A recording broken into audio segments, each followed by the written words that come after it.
Hey guys, it's Andrew with Royal Polish Systems. Today I'm going to show you our steps for a full mechanical polish with the grout coat here on this 1,200 square foot true mechanical polish concrete job in Harrisonville, Missouri.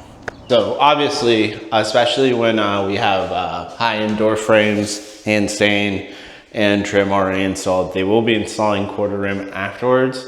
The one thing we always do is to make sure we tape in plastic walls to prevent from any staining, damage, any such thing. And diamond cutting the control joint to give it a good clean.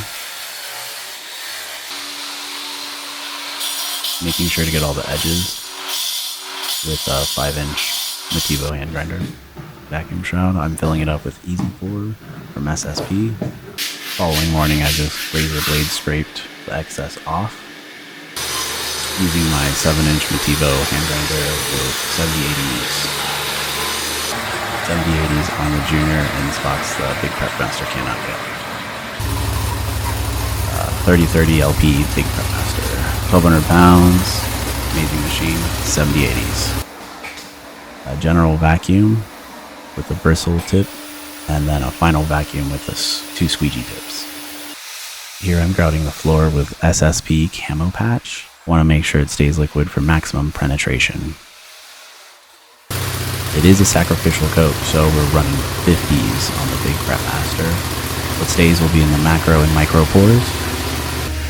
Of course, once we complete an area, we vacuum everything up quickly to not have any water damage.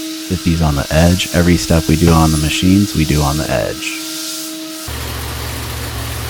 100s on the big prep master.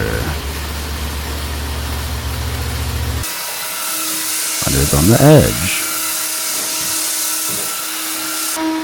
Gotta get that vacuum quick.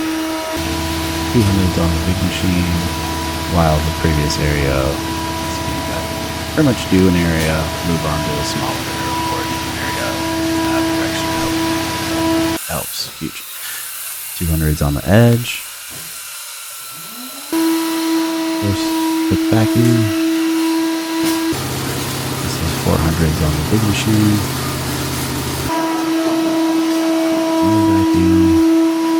And we try and leave this one as clean as possible. 400s on the edge. With that, we are spraying Ameripolish 3D HS. Probably one of the best densifiers on the market. Once you applicate it, you have to just give it a quick, even pass with the microfiber. Once that dries in, I typically give it, overnight. You run 800 dry, 800 on junior, 800 on edge. Since there's no cleaning, we hop up to 1600s. 1600s on the edge, and we hop up to 3200. This will be the final step, and we will go straight into vacuuming. Once we vacuum all the edges, and just do the final vac. We are applying Ameripolish SR2 stain resistor. This is a make it or break it, so I spray it and then I spread it. Thank you guys for watching, and I have the befores and afters posted.